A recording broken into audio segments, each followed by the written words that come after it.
So I have started the recording.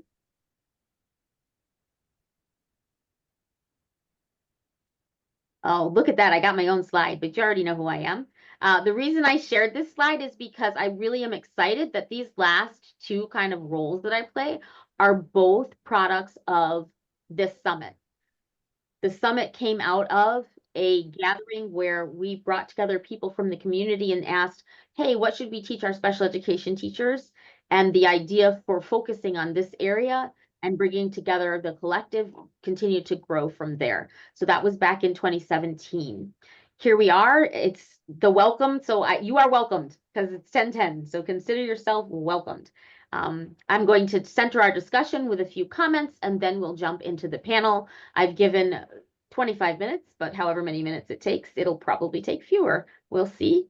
I haven't had coffee, so you might be able to follow my pace. Sometimes I get going with the coffee. Let's go to the next. Again, here's that participant packet. And we have linked right in the agenda of the participant packet these slides. So you have both the packet and the slides. And we will, after the summit, send you that recording of the panel in case there's any reason you'd like to or watch it again. This is a slide that's just sort of designating the intense history of the Equity and Transition Summits. We started in 2018, and these are some of the projects and products.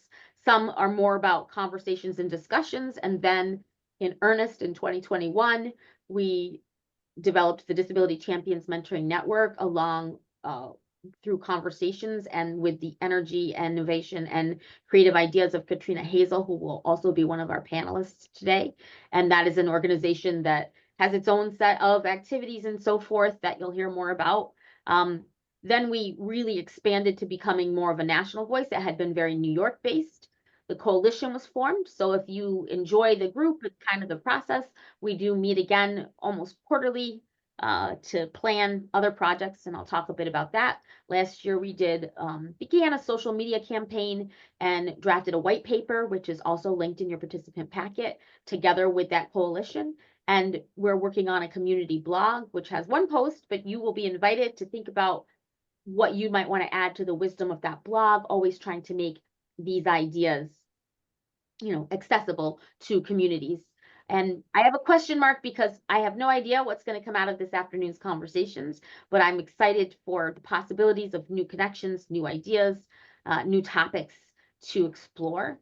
In addition to what I have listed on the slide, folks who've met in our gathering have also done projects that had nothing, they didn't necessarily come back and connect with me. So we've engaged with a few different school districts and community organizations that have taken some of the ideas and engaged together beyond us, which is great because that's the point of having an opportunity to come together.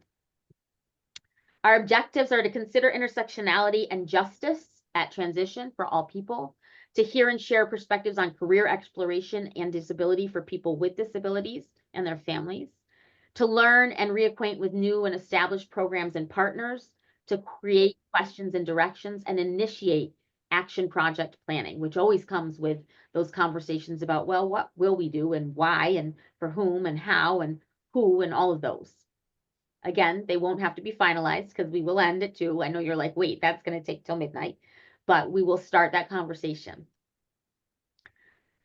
Centering ourselves in transition services. This is from the Iris Center. I love to have the images to just, remind us what our focus is. And we're really thinking about how the preparation brings us to that space of all of the goals people might have for themselves in adulthood, and recognizing that even in the adult space, there continue to be transitions, there continue to be the need for exploration when you go from this career to that career. And we'll talk about that as we go through today. And again, that interagency collaboration really means bringing together the organizations and the opportunities across all contexts, be it if it's someone going to college, someone going straight to the workplace, or other day programming that might be possible, other vocational training, and thinking about all those contexts and what's beyond. One sort of question I'm going to raise already is, how are we going to connect with more and more employers, businesses, and make sure this conversation includes really the entire community. So that's sort of my agenda as I step in. We'll see how it shifts when you share additional wisdom today. So an essential question in our cross-sector economic development and life satisfaction as a goal, how can we share responsibility for economic, social, and community development where all people are recognized for their contributions and included in the pursuit of fulfilling career opportunities? So that's our broad essential question for the day. Remembering we always want to, of course, consider compliance, but go beyond compliance to care, to community. With a focus on interagency collaboration, but beyond interagency, because that makes it sound like we're leaving out some of the, crucial members of that sector when we talk about cross-sector, and that is families, people themselves, businesses, and really extending it to an inter-community commitment. And I'm not sure, I was looking for the word inter-community. I couldn't really find it anywhere in the world. So I'm sure someone else has used it before, but I'm pointing it to name the broad picture. From the beginning, the history of the summit has been to focus and think about the complexity of intersectionality. We have in the packet the tenets of discrete theory, which combines the disability studies and critical race theory to consider the ways of taking action. It's a theoretical perspective that recognizes that there are many intersections that can be salient. Often, one or the other might be a focus, and that's okay from time to time because that might also be the focus for the individual. But in planning systemically and thinking broadly, being aware and considering all of the possibilities that might impact work based on age, gender, disability, race, income, and other categories, because we don't have to divide ourselves up that evenly and neatly, that might somehow intersect and impact, have always been a part of our conversation. What's interesting, and I'll share a story, but I promise it's not a long one. I was recently working on an article, and I frequently, when I talk about, diversity and diverse communities, put in a list of what I mean. And people always, that's such a long list. Just say this, just say that. And one thing, honestly, even from back in 2017, when we had our first gatherings and then into our first summits, that has come up is as soon as you decide not to name everybody, you risk forgetting somebody. And of course, we're not perfect beings, but keeping in our minds that if we don't at least attempt to name everybody, there's somebody we might have left off that list. And our goal is not to. One of the part of our title is to think about belonging. And we're thinking broadly about workplace belonging, but so much of life satisfaction, and I was reading a lovely dissertation just last year, Dr. Mira Knox, really emphasizing how important work is to the way we measure and think about satisfaction and success. And it doesn't mean it's the only measure, but it's where we sort of have centered thinking about belonging and the ways that we can plan for, provide space for, and extend that responsibility to everyone for this sense of belonging and inclusion. Belonging without inclusion is very hard to come by. Inclusion comes first, and then we have to think about, but what does it mean to go beyond being in the room to being part of what's happening and feeling that, you're respected and you matter in that space. And so these terms as these three things that are sort of the triad, and I've included the link here to Salesforce, which talks really about digital inclusion and a lot of ideas about what businesses can do. And I liked that recognition of this triad that's so important. But intention, communication, and empathy in order to develop engagement and leadership for individuals at work. We'll talk a bit, and you'll see in the packet a few different resources around career exploration, career planning, and career development, and thinking about what it means across the entire lifespan, how it develops, and how it impacts career outcomes. We were just talking this morning. I don't know, I think maybe I was talking and Liz was listening, but she nodded, so maybe that's talking. about the ways that career exploration really needs to be more extensive than just, hey, here's a bunch of jobs, but it's about thinking about how to make careers possible. What are all of the levels and layers and components of being able to go to a career, engage in that career, um, enact in the ways that you want to be able to live successfully beside and beyond it. How all of that could possibly happen needs to be part of that career exploration. And within that, some of the research has really highlighted that career identity and thinking about how that becomes a part of your identity is one component, and also how that can be taken from workplace to workplace, opportunity to opportunity. A lot of what we talk about in that preparation includes work-based learning and work-based learning programs, which have resurged. Been a while now that they've resurged, but I recall back when I was a special educator that we were first starting to engage in the early 90s with work-based learning at the high school where I taught. And it was not with this consideration of exploration of careers. It was, just the very minimum. And so really thinking about how that work-based learning can engage young people to think about the future and have futurity as a part of their goal set, and that learning about, for, and through work becomes that that ticket to a career in the future, and hopefully life satisfaction as well. There are some mediating factors, and those include both intrapersonal and interpersonal factors. And so thinking about environments, access, and attitudes will be, I think, part of what comes up in our work today.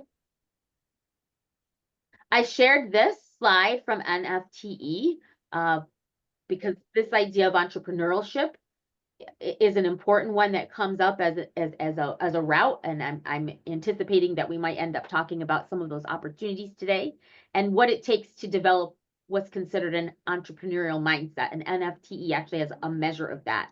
I'm not proposing that we're going to take this measure and insert it and say, okay, at 9th grade, you're going to take this and we're going to make sure all of these things happen. But if we aren't aware of what all of the factors, the so-called soft skills, which I know they're called soft skills, I'm not sure how soft they are, they seem pretty important, then we won't ever be able to really be thinking about them. So I share that. Again, all of this is our setting ourselves up for what we're thinking about today. And I hope that your juices are flowing and that your wisdom is flowing, because if you are someone who's been really thinking about these things, this is not the space for silence. This is the space for sharing.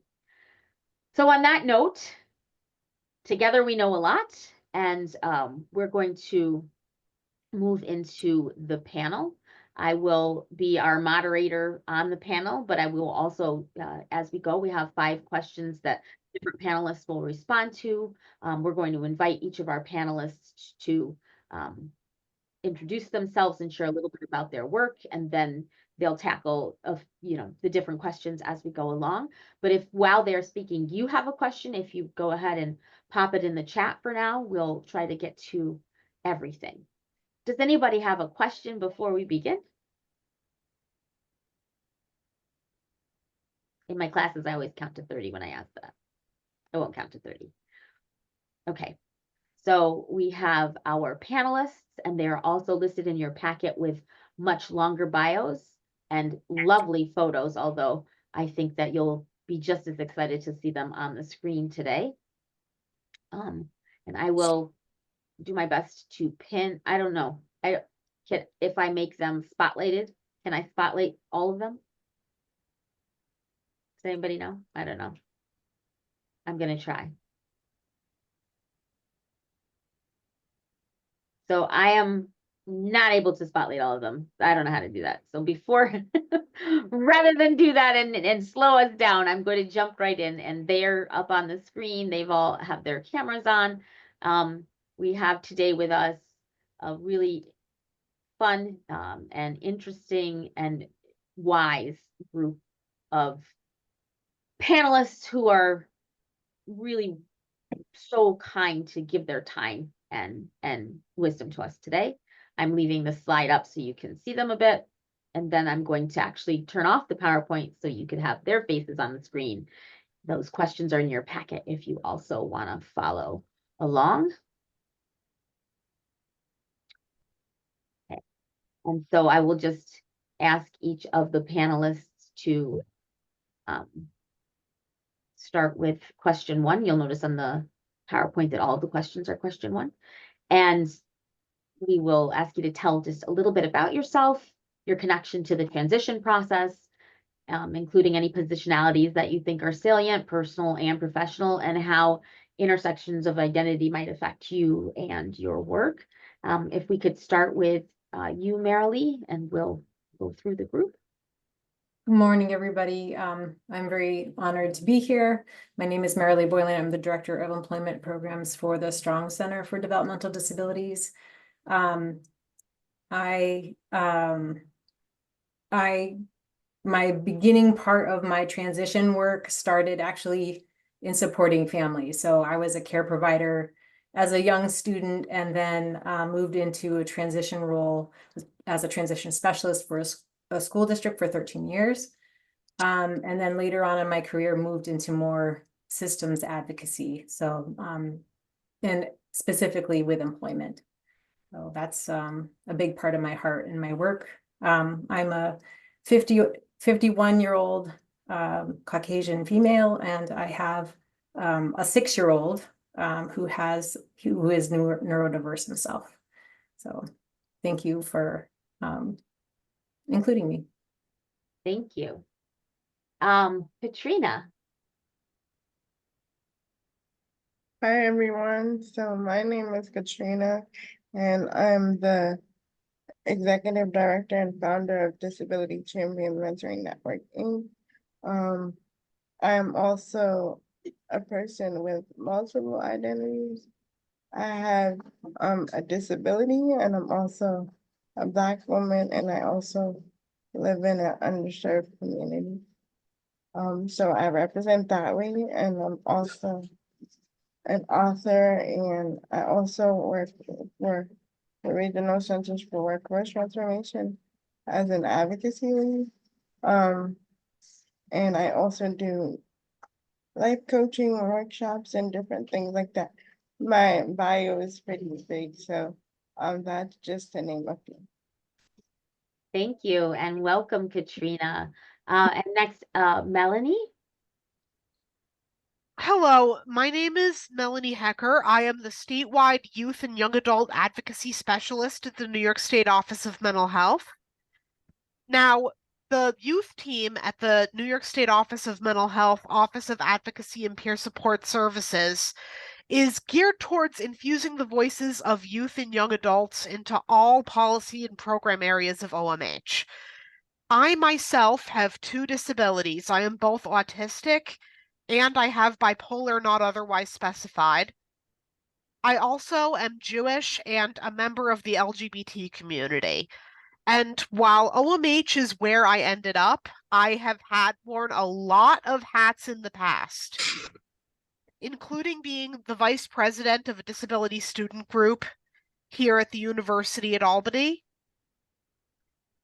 And I was also the inaugural current student representative on the Post-Secondary Advisory Council for Students with Disabilities to the Board of Regents. So in the role that I currently have here, I get to both tell the story of my own career transition journey and help facilitate people to have their own. Awesome. Thank you so much, Melanie. It's a joy to have you back with us. Priya? Good morning, everyone. My name is Priya Winston. I'm the Director of Curriculum and Clinical Excellence at a program called Transitions, where we support young adults who are neurodivergent, autism, learning differences, etc. We support them with the process of going to college, going into the workforce, and living on their own for the first time. I'm the founder of Experts for Neurodivergent Young Adults. So we're a group of people from all different fields, business owners, advocates, parents of young adults with a vested interest in making the world better. For neurodivergent young adults, we do webinars, community education, and we serve as a resource to families and people in the community. I'm an adjunct professor for Utica University's Master's in Social Work Education program. I'd also just like to say that I'm very excited and thankful to be a part of this amazing panel, and I'm just thrilled about all of this work that is being done at SUNY University at Albany as a 3-time alum. So I am a neurodivergent person myself.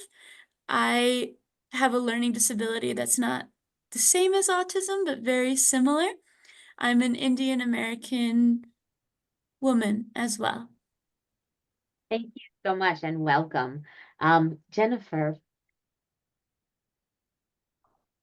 Good morning. Thank you for having me. I'm Jennifer Fiegels. I am Priya's colleague at the Transitions Program. I oversee the admissions process and the outreach for the Transitions Program. I have worked for our parent agency, Lexington Center, which is a chapter of NYSART, for the past 25 years. And I've been with Transitions for about 10. We thoroughly enjoy working with our young adults, getting to know them and their families, and we very much see and value the partnership we have with their families as the young adult is navigating through this process of transitioning from high school to college and or career. And I say and or because obviously the goal for all of our participants is to eventually have a career, whether it's after college or right out of high school. So that's something that we're very passionate about at Transitions. And I thank you very much for having us be a part of this. Thank you and welcome. And Izzy. Good morning, everybody. My name is Isabel or Izzy. I am 24, turning 25 in a couple weeks. And I am a part-time student at the University at Albany. I am currently connected to the transition process through my work as a student assistant to DAIS, which is SUNY Albany's Disability Resource Center. Over the summer, I also worked for the entire Office of Dean of Students, which is it's a huge office. They oversee community standards, off-campus student affairs, supplemental services, which includes our Purple Pantry and Purple Threads, so that people can access food and clothing when they need it, as well as our veteran affairs. And then last but certainly not least, our DAIS, again, which was formerly called our Disability Resource Center. Through this work, I have aided parents and students in any a situation you can imagine, mostly handling things over the phone, but students and parents do come into the office quite often and ask questions on how to register with the disability office here, and how we can help them do their best and set them up for success here at SUNY Albany. Another thing is that I am a Puerto Rican woman, and in previous experiences in my life, previous work experiences, I have faced different levels of harassment, which I do think is very important to mention, just because sometimes I feel like people aren't open about that aspect of working, and not having disabilities that are visible. So I have a quick question. Sure. So somebody could mute. All organized for us to have a check to bring. Sorry. Yeah, I also completed a course over the summer called Intro to Social Problems, where you really learned about how Hispanic women are now at the bottom of the totem pole, for a lack of better phrasing. So it's interesting how that really changes my perspective on a lot of things, on how I present myself, where and when I present myself, etc. I wasn't diagnosed with ADHD until I was 22 years old, which is, I like to say, late in the game, considering that children, especially boys, are diagnosed rather young and quickly, and accurately too. But yeah, so I am here representing DAIS. And yeah, I think is that everything in the question? My apologies. That's great, but we will have you back to share more. And thank you for everyone for sharing, so many aspects. It's not easy to be up there and share personal information along with the professional. And we really appreciate that openness and willingness to share experience so people can truly understand, where that wisdom comes from. We have one more panelist who is having a little bit of a transportation to get back to the screen, but will be here shortly. And that is Shamika Andrews, who is the coordinator for Self-Advocacy Association. Tammy, I'm actually here. I'm just on the phone, but I'm going into the house right now, so I will join you on the screen in a few minutes. Oh, well, will you but go I ahead can and talk introduce while Yeah, go ahead and introduce yourself then. I didn't recognize the number. Yeah, that's fine. Sorry, everybody, that I'm not quite on the screen with you yet. I'm making my own transition from the bus inside my house, but I am Shamika Andrews, and since you can't see me at the moment, I'll tell you I'm an African-American woman with dark glasses. I'm currently wearing a gray and black dress, and I use a power chair. And I am the Community Outreach Coordinator for the Self-Advocacy Association of New York State and the founder of Disability Empowered Consulting, where I provide information and referral to people that are in transition, whether it be from school or work, if they're interested in entrepreneurship, which I help them with as far as ideas and things like that. We also provide self-care, self-advocacy, and disability awareness workshops.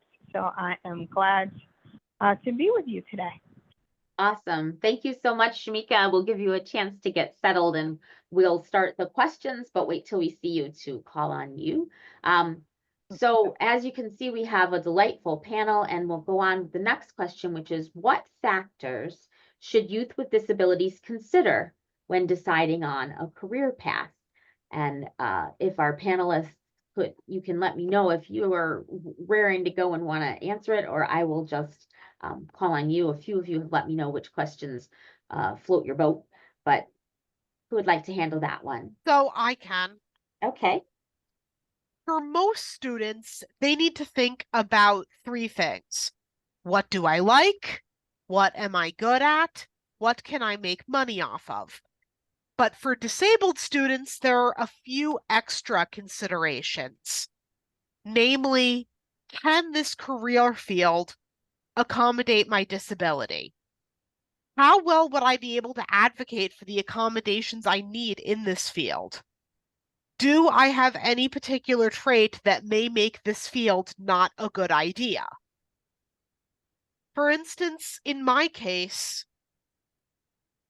because my autism does make me socially naive, I figured out pretty early on that face-to-face direct social work was not a good idea for me, despite the fact that I liked it and it was interesting to me.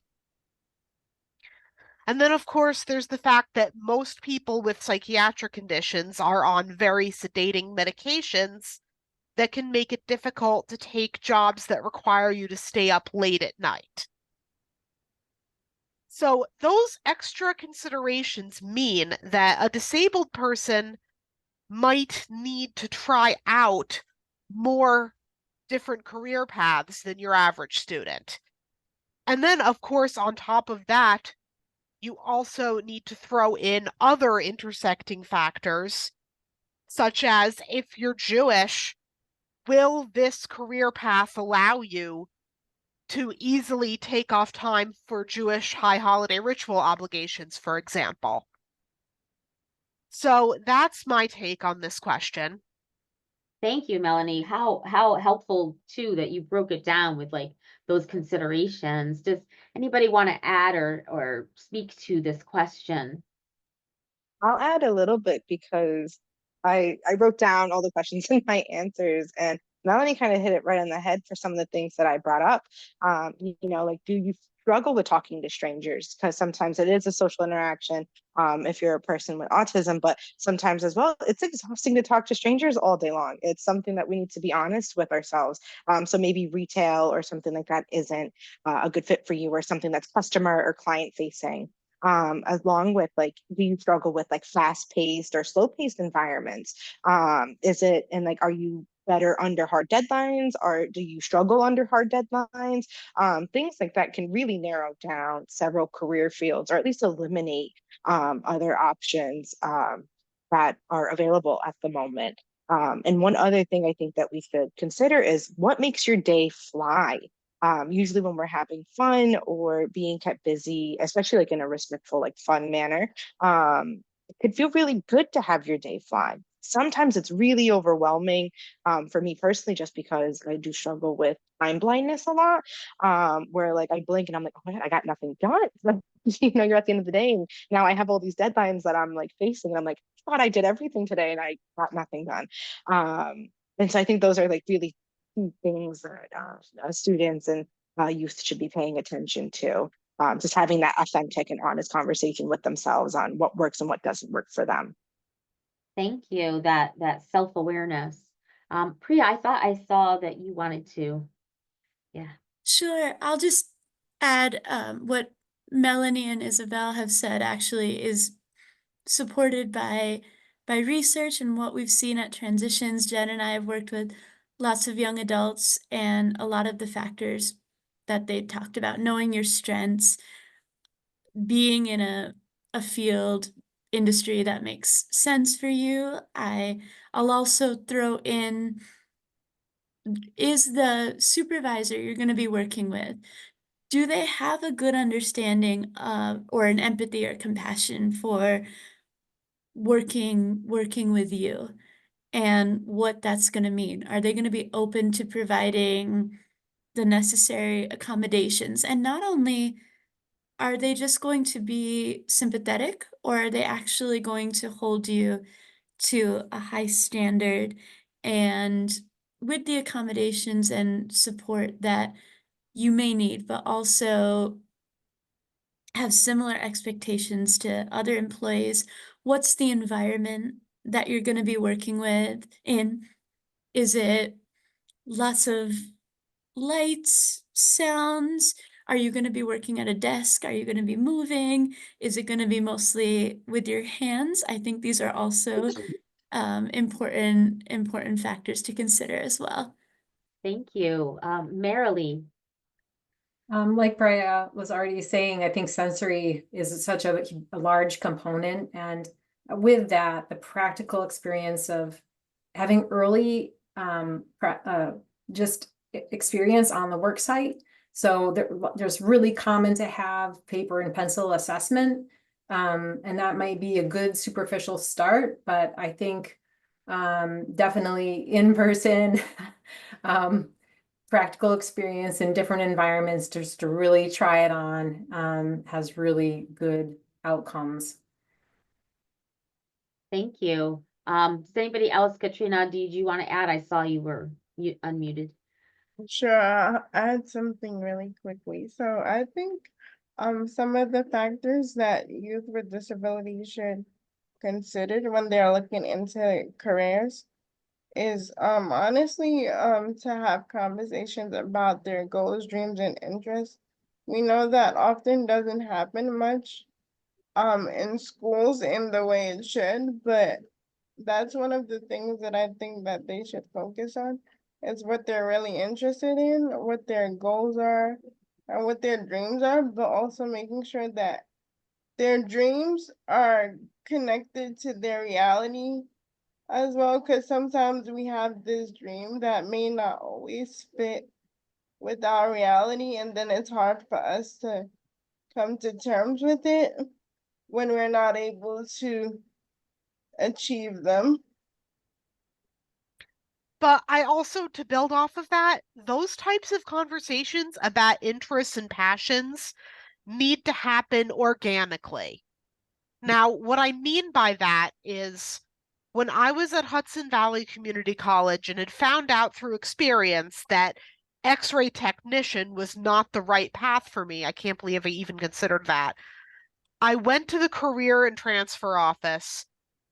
I asked for a career counseling session to try to figure out a better major. They put me alone in a room with a Scantron sheet and then gave me my results a week later. And it had this huge list of careers based on my personality that ranged from journalist to rabbi. Now, that was not particularly helpful.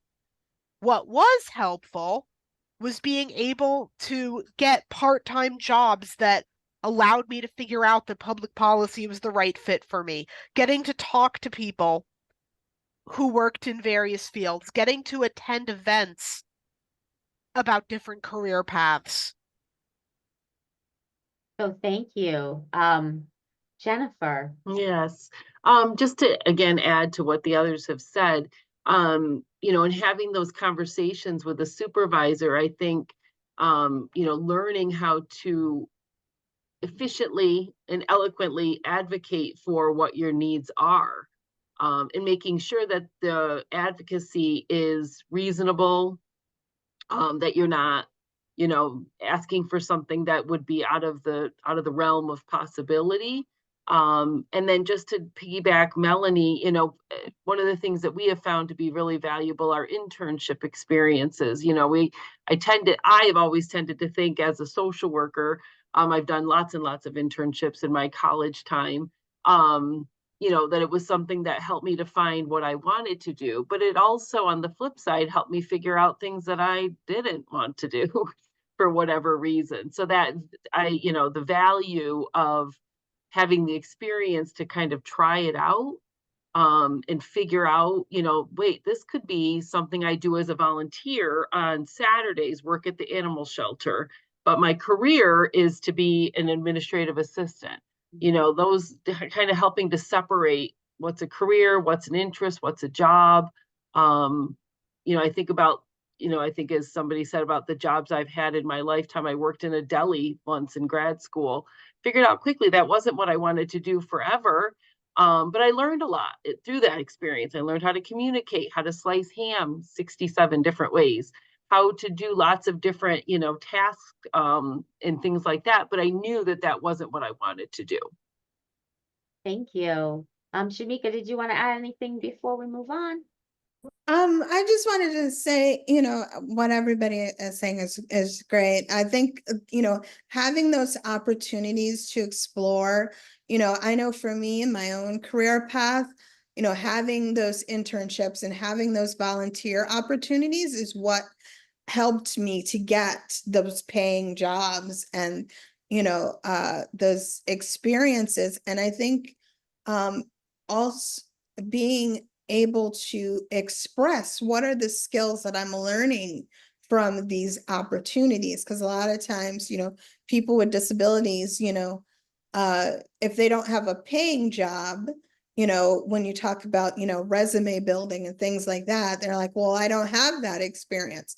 But they're probably doing things where they're gaining skills, and to be able to express what those skills that they are learning, whether it be at a paid job, an internship, a volunteer opportunity, you know, a day program, you know, voc rehab, whatever it is, to be able to, you know, discern what are the skills that I'm learning from this particular experience. Wow, what a great response to this question, and so much guidance and wisdom that you have shared to all of the panelists. And I really hear in that it's both learning, you know, about what works for you, but also, you know, feeling how it feels for that to work for you, not just about it, but being in it, for sure. Miguel, did you want to ask a question? Yes. First of all, I am thrilled about this meeting. It's awesome. I graduated from the University of Albany in 1991 and from the School of Education with an educational psych degree, and went to California to get my doctorate in psychology. I have a question for Katrina. Katrina, when you were in school, prior to graduating from school, were you provided a final assessment from a school psychologist to help you to get some baseline data, some fresh data to inform transition process. So, in my high school journey, basically for my transition process, I didn't receive the proper transition planning. I was basically, given the person that was in charge of like the IEP team at the time, I was giving her the suggestions on what I wanted to do. After I left high school, they basically only option they had given me because of like all of the supports I needed physically was like, okay, a day program will best fit you, because they didn't think I would be given the access to services of having someone to support me. So they never really talked to me about like the actual transition planning. I don't even remember being given like a transition assessment or anything while I was in high school. And so basically that's my biggest advocacy journey today for other young people with disabilities. I'm sad to hear that because a school psychological assessment in high school is a tremendous launching pad for successful transition. I speak as a school psychologist in the state of Maryland, and it has so much data, so much information, and especially if they can include the students' dreams, ambitions, how they envision themselves in the future. That is so informative for guiding transition service providers. It's just an added supplements the process. It's very significant. Thank you. That's very helpful, and go Great Danes. So we're happy to have an alum on there. Before I go on to our structure question, I see a question in the chat that I'll put to the entire panel, and you can let me know if you'd like to answer with your unmute, and we'll go around. And it's, do you think that paid work experiences are better than other opportunities such as volunteer experiences, job shadowing, etc.? I see, Izzy, that you are unmuted. So I saw this question in the chat when it first came up, and I thought it was a fantastic question. And honestly, I would love to be able to answer that both choices / options should be held at the same regard. But I think we need to consider, where is this youth coming from? Where is the student coming from? Are they in an underserved area? Are they struggling at home financially? Because then you would then need to prioritize earning that money sooner than later.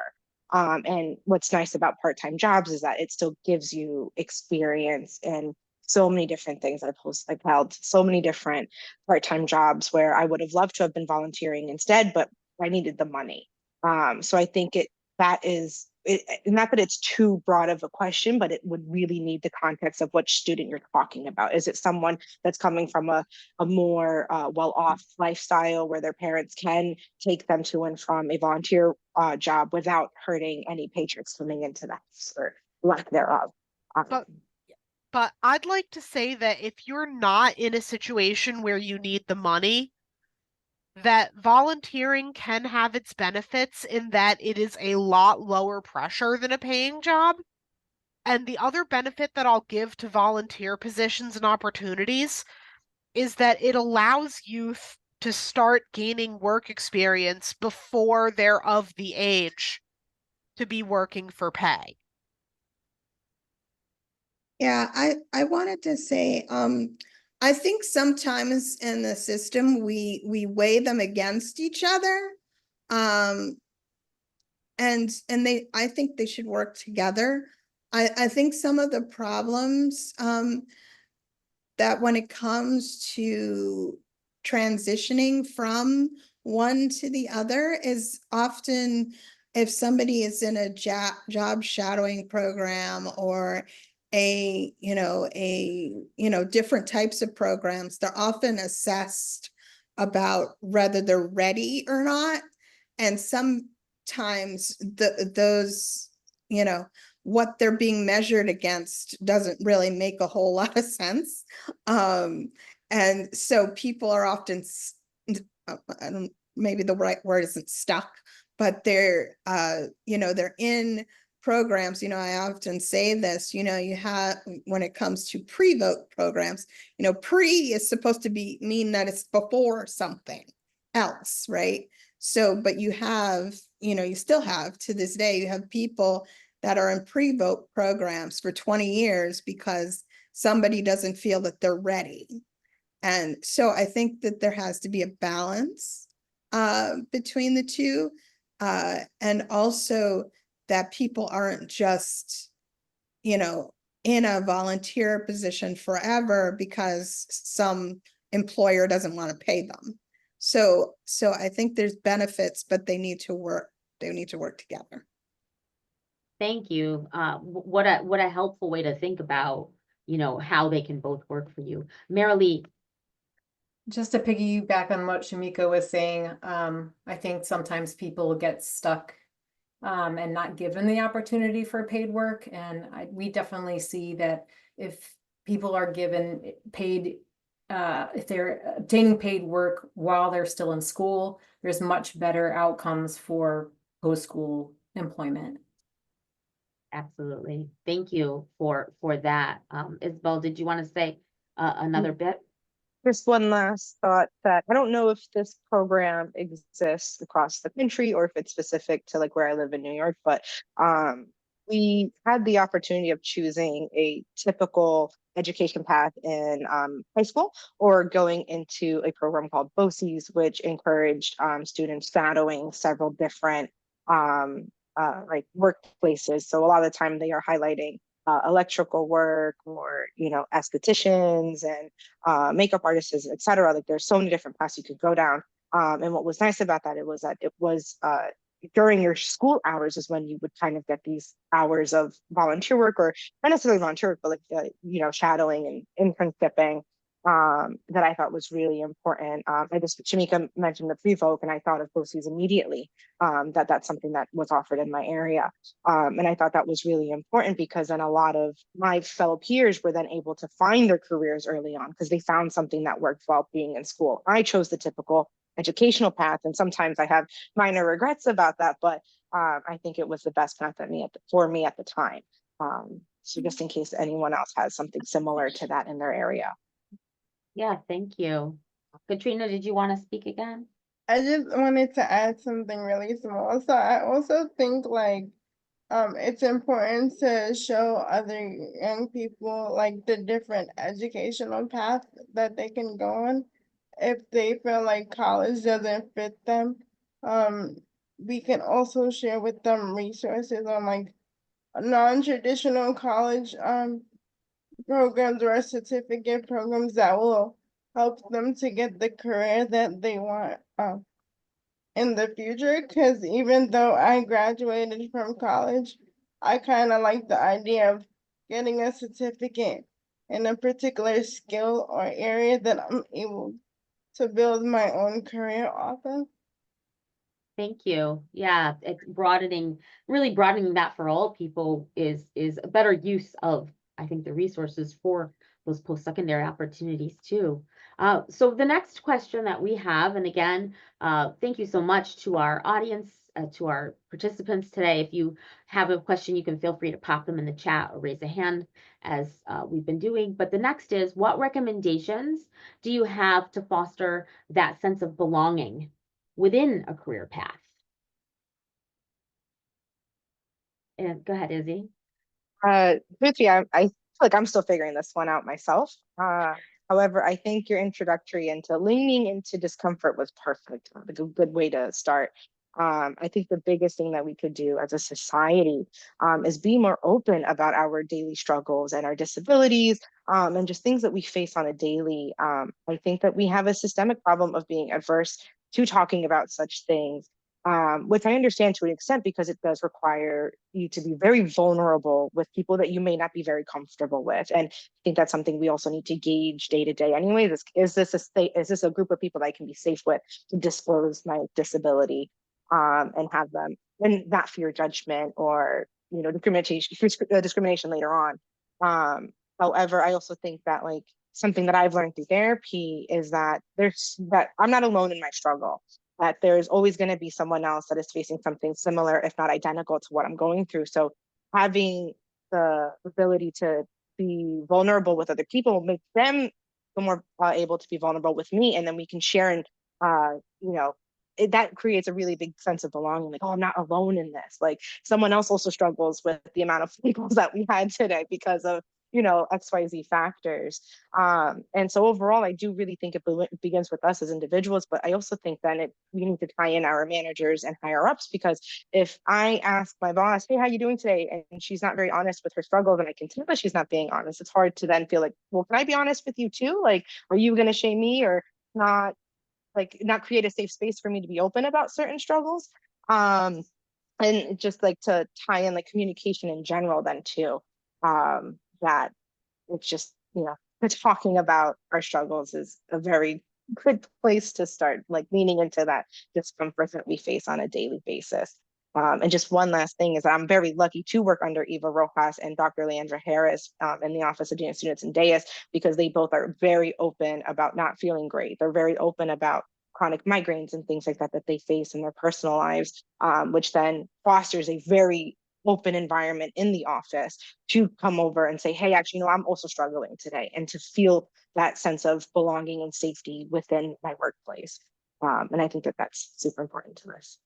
Thank you. And thank you for sharing that, personal part of how it goes. That really illustrates for us. Priya.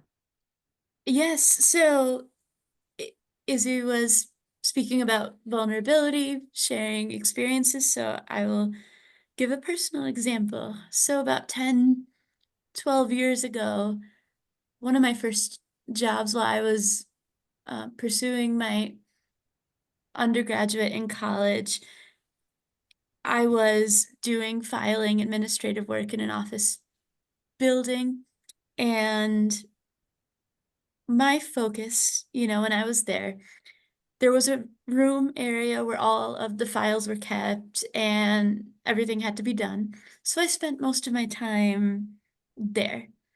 And some of the feedback that I received from my supervisor, she had said, oh, well, she doesn't come out and talk to people, And for me, it's not that if someone approached me, I would say, hello, good morning, whatever the case may be. But now I understand the perspective on it, but I think if, as was said before, if leaders, higher ups, people had a better understanding of what it means for socially for people, how to connect with people across the organization, across the agency, the entity, whatever it is, the workplace, and foster, if everyone did their part in fostering connections with people that they work with, and the employee does their part, and then the leadership does their part as well by reaching out, and simple things like, would you like to sit with me or have lunch with me today? Or this event is coming up, would you like to attend it with me? I think simple things like that can really shift it. And we've seen, specific training on social skills, how to have a conversation, how to have personal and professional relationships in a healthy way. Teaching young people to do that has been critical for this specific purpose. And we're fortunate, Jen and myself, we get to do that work with young people all the time. Ourselves and the staff members that we work with have engaged in a lot of work training people in evidence-based methods on that specifically work for young people with disabilities. We've been fortunate to be able to educate people on how to do that. Thank you so much, and for the work you do as well. Melanie, I see you want to say something. Yes. So I think that this has to come from two sides. I think, first of all, we need to give young people with disabilities the tools that they need to effectively advocate for themselves, from how to talk to professors when they're in school to how to talk to their supervisor or to HR once they have a job. This needs to start occurring before they get into the workplace, and they need to know which accommodations to ask for and how to ask for them. Now, when somebody is in high school, they're used to their parents and their IEP committee doing all of that for them. But as they come of age, they need to learn how to do it themselves. And would you believe that 80% of students who received services in high school do not seek them out in college? Food for thought. But the other side of that is that we need to educate employers on what different disabilities look like, how different disabilities might affect people in the workplace. The fact that some disabilities, like autism or ADHD or various psychological disabilities, that one person with that type of disability may have very different needs from another type. And I don't think that we should overly focus on one side or the other. I think that both sides of that training and education need to happen.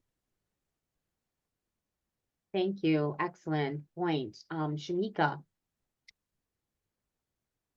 I wanted to say about belonging. I mean, we often look at, I mean, I'm thinking about this in my own life right now about belonging. We look at belonging as something that comes outside of us. And then we're often, especially in high school, we want to belong. We want to belong to the popular kids. We want to belong to, you know, people want to belong, and that's fine. But I also think it's important to help people learn that you belong because you exist. And you don't need anybody to tell you you belong, because often people aren't going to tell you that you belong, or they're going to think that you don't belong because you don't look like them, you don't talk like them, you don't think like them. So I think that's an important piece. And like I said, I'm learning that right now in my own life, of how much you know, time I've spent waiting for somebody else to tell me I'm doing it right. And sometimes that's just not going to happen. So we need to foster that sense of belonging within ourselves. Thank you. That's an empowering perspective, and something to keep in mind as we are working to think about processes, think about practices, you know, what's inside us, and that sense of belonging. And thank you for sharing how it is in your life. I always find myself thinking, I thought I would have it all known and figured out at this point in my life. And I realized, and I think it's good for all of us, the process of becoming is always, yeah. Thank you so much. If we could go ahead, and we'll keep going to the next question. I see some really valuable comments and ideas coming up in the chat about belonging and group and community, and we will keep that in our mind as we move to the next question.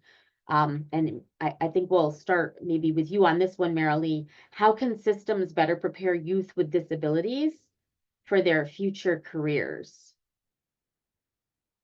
Kind of builds off of what I was thinking from the last question, but I think the people who are supporting folks to become employed need to understand really good ways on making good, well-matched jobs. So not just a job just because it's open, but how do I get to know the person I'm supporting to the point where the match works so well that it works for everybody.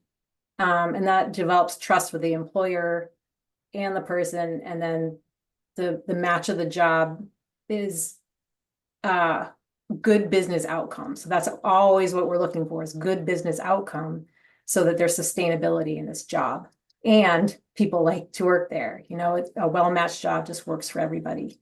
But I think there are a lot of systems things that we need to look at, whether it's, you know, kind of unwrapping our silos. So how do we braid funding so that we can start in school and have pre-ETS funding come, and then utilize vocational rehab while we're in school, and then make sure that the agencies are coming to the IEP meetings so that folks understand what resources are available, and start to develop trust with the agencies that are there to support. So I think we need to do some systems work on how do we get better outcomes in a very just well thought out manner. If I may also, I was thinking about what Melanie and Shamika had been saying. I think I would love to see it start in school systems, educating young people, as was said, and this is something that I'm personally really passionate about in my work, and have done education of young adults on this. But the idea of, firstly, you understanding your strengths, understanding that you can belong despite whatever disability diagnosis you have, you yourself, simply by existing, as Shinmika said, and not feeling less than because of a certain identity or disability diagnosis. My mother always uses the analogy of, you know, you're taking a trip to, you're planning a trip to Italy, but you land up in Poland. If you're so focused on being like everybody else or being in Italy, you miss out on what Poland has to offer. And that's always stuck with me. And then going to teaching the advocacy skills of, now that I know my strengths, now that I've embraced who I am, now that I understand what it means to, what work opportunities might be a fit for me. And it's not that people fully will, you know, we've talked about how young people might need different experiences, might need to try different things. And so that may be part of that process, but you get to learn what is a fit for you, and hopefully you have a team of people that will help you discover that. And then you learn to speak up for yourself, to advocate for yourself in a workplace or in a college setting or in your personal life, with friends and family. And that to me is something that I think is an important piece of the question, is how systems can better prepare youth for disabilities for their future careers. I think education on this, I also think, personally speaking, coming from people who have been through lived experiences with all these things, and that's my thought on that. Thank Yes, you. and what I'd like to say about this are, systems need to give youth plenty of opportunities to explore careers, ample opportunities. There need to be apprenticeships and credentialing pathways that let youth, as I say it, try before they buy. But I also think that it's very important that systems let youth figure out for themselves what is and isn't appropriate rather than telling them.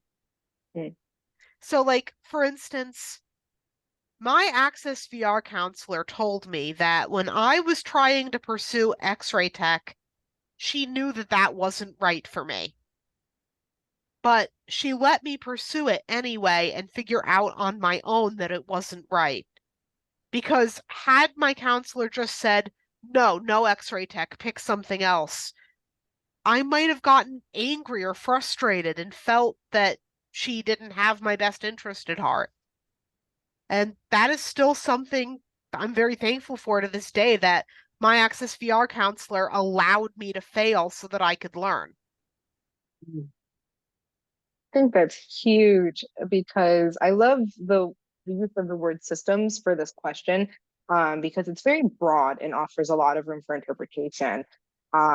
We mentioned like internships and part-time jobs earlier, as Melanie just gave us an awesome example, like buying things before you buy it. I think the very pinnacle part of that, your previous statement, was that your Access VR counselor let you fail.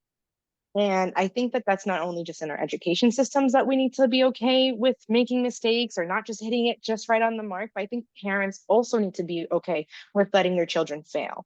And there's a very big difference in setting your children up for failure and allowing them to make mistakes, because mistakes are okay. And I think even as adults and as we grow older, we need to hear this. Like, it's okay to not get something right on the first try. And very rarely do things go well on the first try anyways.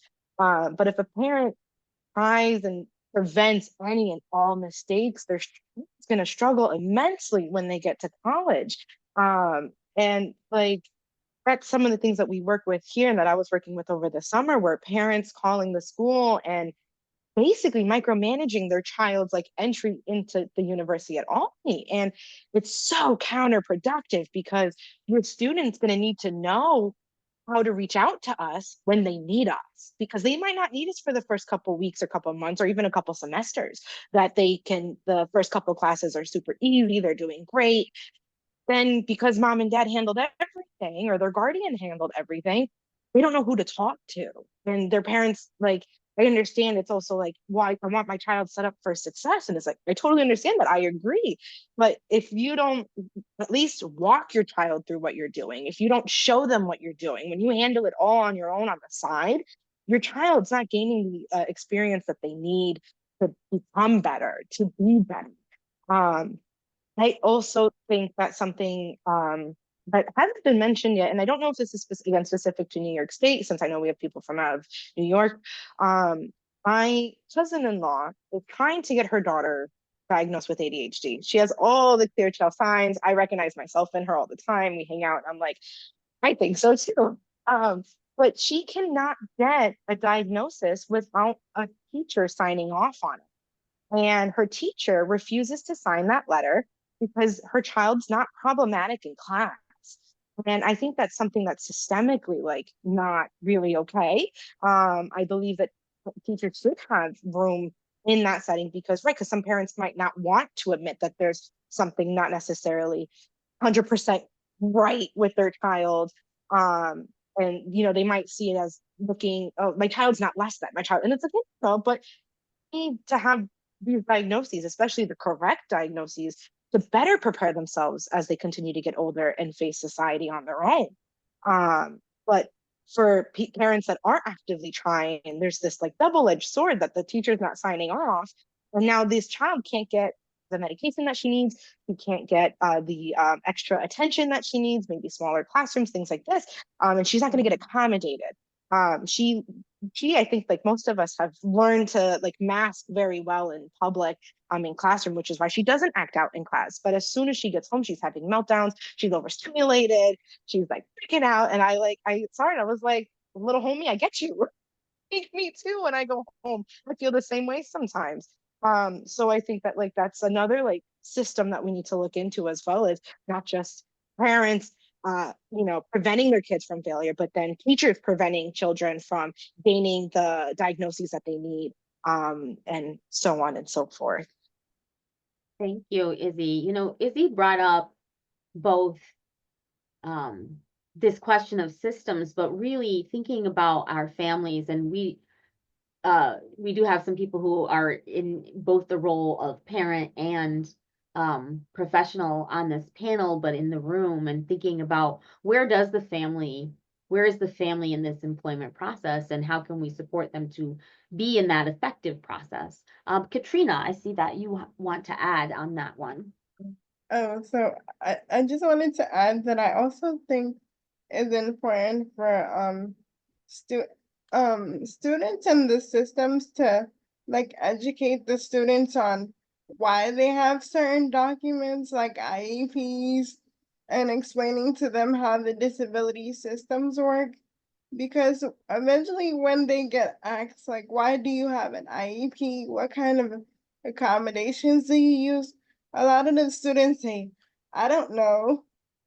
And then I'm like, it's scary because in the future, they're gonna go out in the world and have a difficult time finding their sense of belonging because they don't realize the different needs that and supports that they need in order to navigate the world that isn't always created for us. Would love to piggyback on that because I got so many phone calls and meetings with students where that exact situation plays out, where you're like, okay, like, do you have your IEP or 504? Like, there's so many different names for basically the same thing. And they're like, I have it, but I don't know what it says. I'm like, oh, okay, like, well, what accommodations did you get? I don't know. And it's like, oh, okay, so we're starting from ground zero. Like, so we, even though we do accept and we do transition as much as possible from an IEP into like college accommodations, sometimes I tell the student, stop off.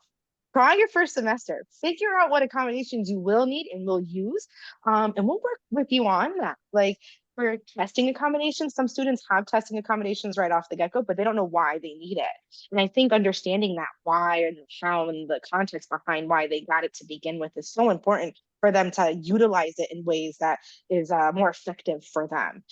Like for me personally, I started my SUNY career back in 2017 as a full-time freshman.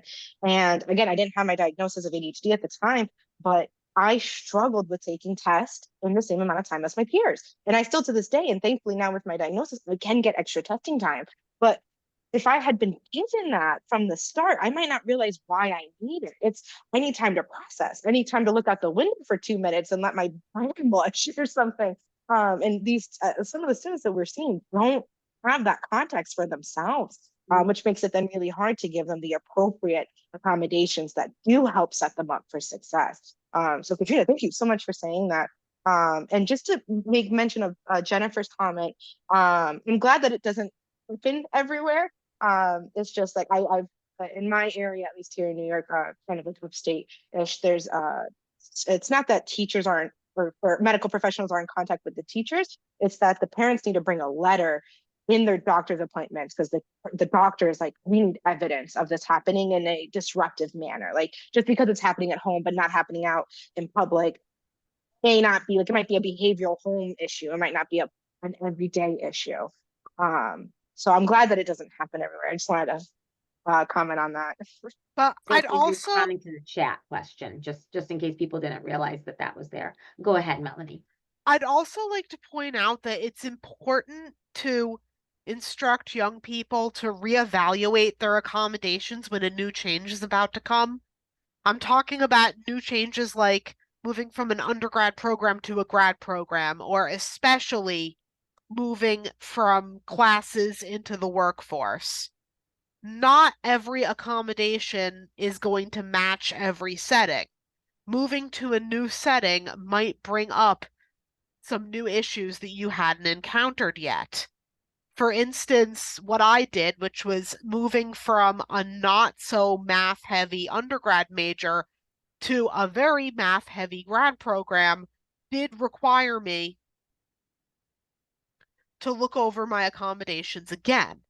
And then reevaluating your accommodations when you move into the workforce is a whole nother ballgame because there are some accommodations that could be easily done in a college that can't be done as easily in a workplace or vice versa.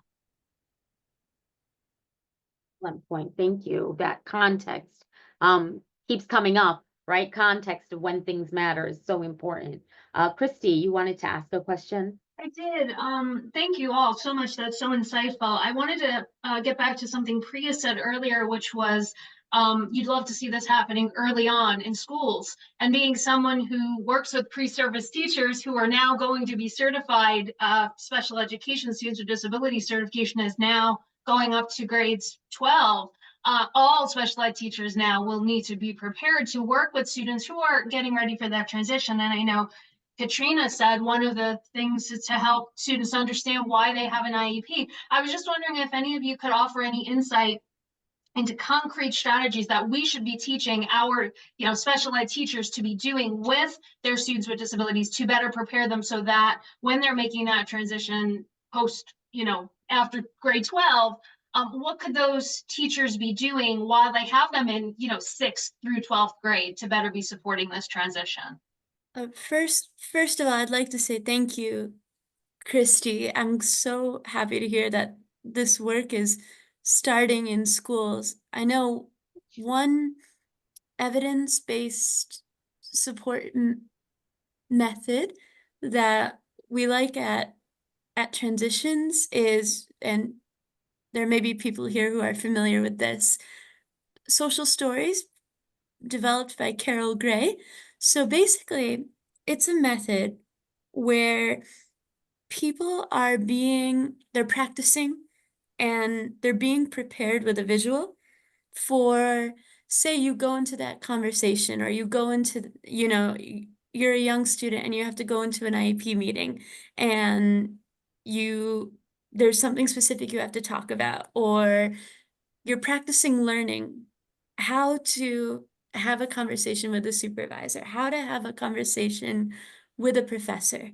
And we find that social stories are great because it's a good tool. So basically, it can be a compilation of pictures, it can be a written script, and working with the young person, if there's a class or something specific on this, I don't know. In each school, it may be different, but if there's an opportunity for students to practice ahead of time using this, or prepare for before going into the meeting, this is what your IEP says. These are the accommodations that it talks about. This is what your diagnosis is and what it means. And obviously, it's not to bombard them with all this information. So when you do it ahead of time, it can be a gradual thing. And when they do go in to, say, an IEP meeting or a conversation, or even going into any conversation, you have a conflict with a peer or a personal issue with someone, and you need to prepare to have a conversation about that. This is a tool that we find super helpful. So again, it can be visuals or pictures. So say it's a visual of what the person needs to say to remind them of what to say in the conversation. It can be something that it can be a written script, but some people prefer visual. This can also be something that parents and family members work on with their child, young person, so that they get good at this ahead of time. And ideally, the earlier this starts, the better, but I also believe that it's never too late. So that's a thought for that. You can find social stories online. If you Google social stories, they have examples of these, or you can create your own. The young person can create their own themselves. So that's a strategy that we like.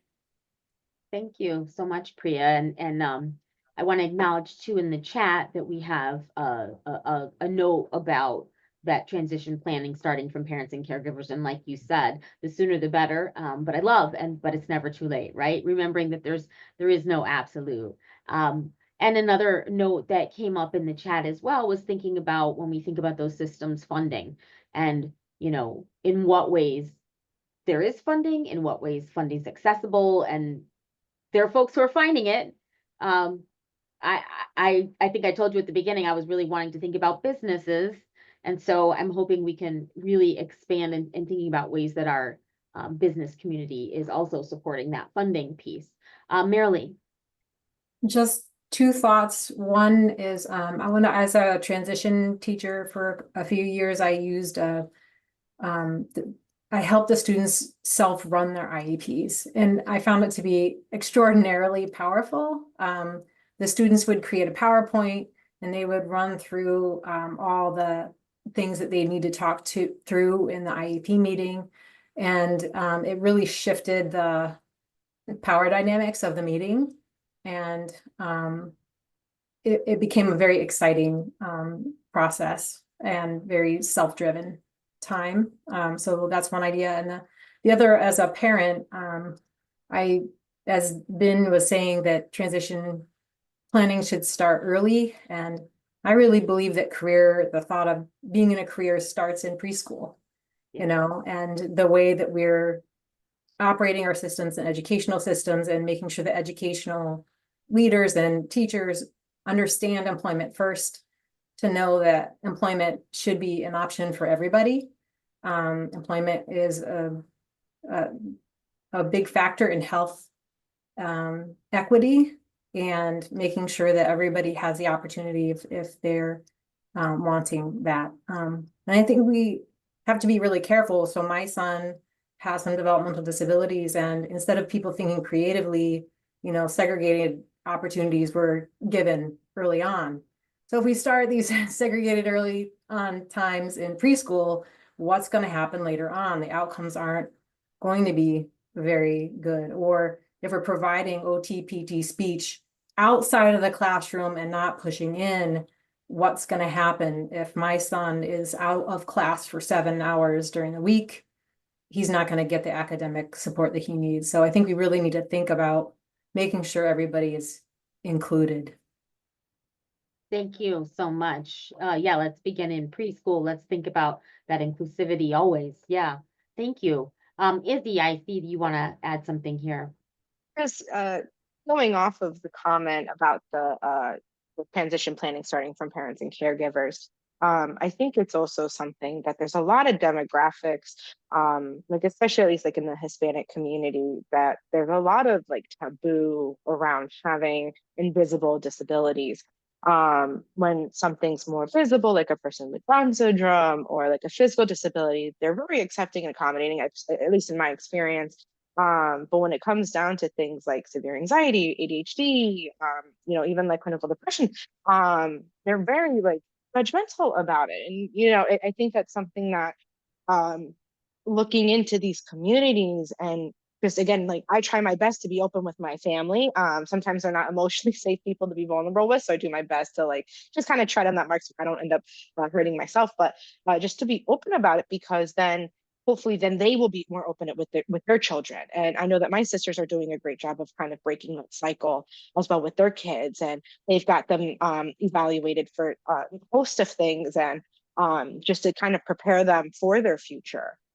So I think it, like, you know, it's a very important thing to start, you know, again, well before the age of 18 or 15, however, but never too late. Because again, like getting diagnosed so late, I'm still reaping all the benefits of all the accommodations that I need now.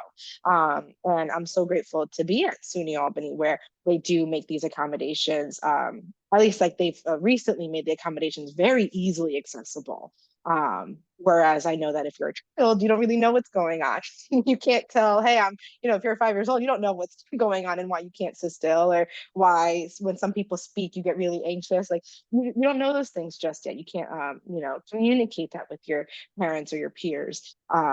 So yeah, I just wanted to like add that in.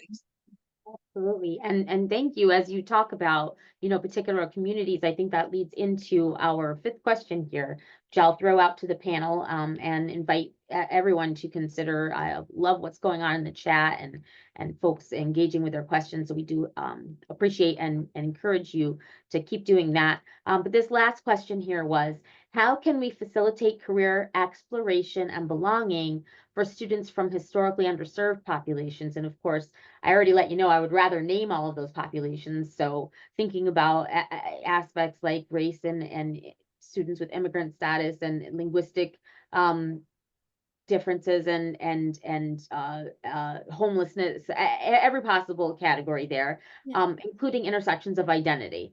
and caste, gender, race, religion. A little bit of that has come up, but how do we facilitate career exploration and belonging in those spaces? If I may start by saying, I think acknowledging the fact that this piece right here is definitely not a simple or quick, easy fix. There's a lot of work to do in our society to make sure that young people from every underrepresented group have the opportunities. I think it starts by acknowledging the barriers that prevent people from even getting in the door, even before the process of belonging. So you talk about transportation, access to technology, language, religious practices. Does somebody have dietary needs or time that they need to pray or things like that? Access to appropriate attire for the job, safety, the person's social network and the people that they have in their life. So, we worked with a young man from the New York City area, and his mother is an attorney in that area. And she said to us, one of her biggest concerns is he's she was very open about it. He's a tall African American young man with autism, and this was close to the time that everything was happening with George Floyd, all of the things. So they were concerned about his safety. And fortunately, if you don't know, the transitions program, we have 3 locations. So one in Albany, New York, Cobleskill, New York, and Mayfield, New York. So he ended up joining our program in Mayfield. And but that was something that we really had to consider his experience there. So I think, and this comes down to the question that was posed about educating businesses and the community. So I think one of the things it can start with, there's so much that we have to do, but I think one thing that we can start with is I would imagine everyone on this call and maybe not, but I'm operating under the assumption that everybody on this call has a connection in their life, whether it's somebody who owns a business, a company, somebody who does non-for-profit work, somebody at a college, somebody, whatever the case may be. And start a conversation, start identifying people that you may be connected with that do think about this, that haven't a vested interest in connecting with young people from all backgrounds, all walks of life, that that go beyond DEI, diversity, equity, and inclusion initiatives, but they really want to make sure that everyone belongs and has a fair chance and opportunity to succeed. So, for instance, can somebody be brought in to the University of Albany from a local business in the area to talk to the students? One of the barriers is that students from low-income communities, or they may not have the same connections as someone from affluent neighborhoods to businesses, companies, organizations for recruiting. So I think it can start with all of us each tapping into our network and expanding it. This is something that I do for my organization, ENYA, Experts for Neurodivergent Young Adults. So I think one thing we can start with is expanding our network and getting young people connected to people that we know. Thank you so much. Katrina.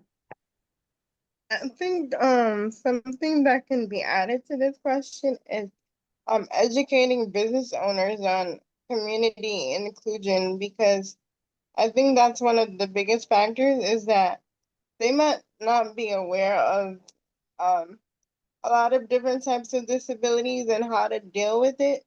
So if their business is able to become inclusive, then we're able to feel like, okay, people with disabilities belong here or other types of disabilities, because we can always pick up when we don't feel like we belong in a particular space. And just to, one other point I wanted to bring up, real quickly, offering the perspective of, look, people with, in educating businesses, people in the community, unfortunately, people are profit and bottom line driven. So when, working with them, saying, look, people with disabilities can bring all these different strengths, and it can help your profit, your revenue, your business, and your bottom line. And coming in with that perspective is important as well. Yes, and what I would like to add is employers need to be educated about the unique combinations and effects that can form when two or more identities intersect, which is the definition of intersectionality. So, to give an example, autism in women looks very different from autism in men. Autistic traits are much less desirable in women than they are in men. And that can cause autistic women to be judged more harshly and punished more harshly for exhibiting autistic traits. That's just one example of intersectionality, and one that I happen to personally experience. There are many, many more examples, and employers really do need to be educated on the fact that when somebody has two or more identities, those identities don't just exist parallel to each other, they actually combine to create new effects.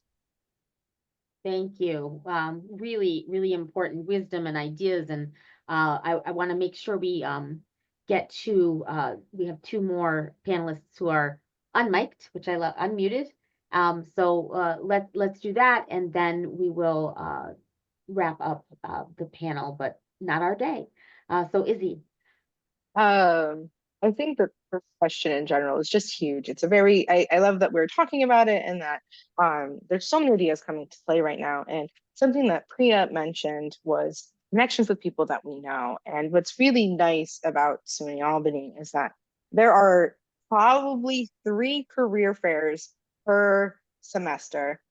Doesn't include the part-time job fairs that we host, the internship fairs that we host, volunteer fairs that we host, all these things that are happening at all different times during the semester. That's open to everyone, but everyone's getting emails about it, reminders that they're happening. And it just provides so much opportunity for students to go out and advocate for themselves, to like present themselves. Hi, like I'm here, I'm willing to work. This is what I'm good at. This is what I'm not good at. What do you think? And get feedback right then and there from employers. And what's really nice, I'm personally a chemistry major, and they've been developing a really big relationship with a pharmaceutical company called Regeneron that's in the area. And we just did a field trip there. And what was nice was that like within the group, there were 2 students with visible disabilities, 3 students that I know of with invisible disabilities. And I know for a fact that the person, our Dr. Chen, who kind of like ran this, purposely picked us to go to this event. We were handpicked to go. So it was awesome getting to like discuss like what we learned and ask questions with these employers directly. Now, how did Dr. Chen make this like relationship with Regeneron? I don't know. And I think that's something that like I would love to investigate and then kind of get back to you guys on how to continue fostering these types of relationship with these big corporations that are in areas that are here locally and whatnot. And I also know that I think that like we mentioned this a lot earlier and throughout this entire panel, is that we need to facilitate career explorations for these students even before they're getting college, while they're in college, and after, giving them the opportunity to join these part-time jobs, and giving and like just showing them what's out there for them. And what's hard to do about that, especially with underserved demographics and populations is that they're not connected as well as we are. So how do we get into their, their pockets? Like, how can I get onto one of their phones and say, like, this is what's coming up in your area? I think that's a bigger question too, that I'd love, if anyone has an answer on that, I'd love to hear it. Because it's like, if we can at least let parents know, hey, like, we have an opportunity for your son or your daughter, and we just need you to show up once on a Saturday or something, or just make sure your son stays late after school one day, so that they can kind of get the information that they need. I think that's like a really big factor in networking. That's the word I was looking for earlier. So like networking is so big, and again, just I want to say like capitalizing on those connections with people that we know and we've experienced personally too. Thank you, Marilee. Hi there. I just wanted to respond to the question in chat about, are there state and federal programs that incentivize businesses that hire people with disabilities? And there are.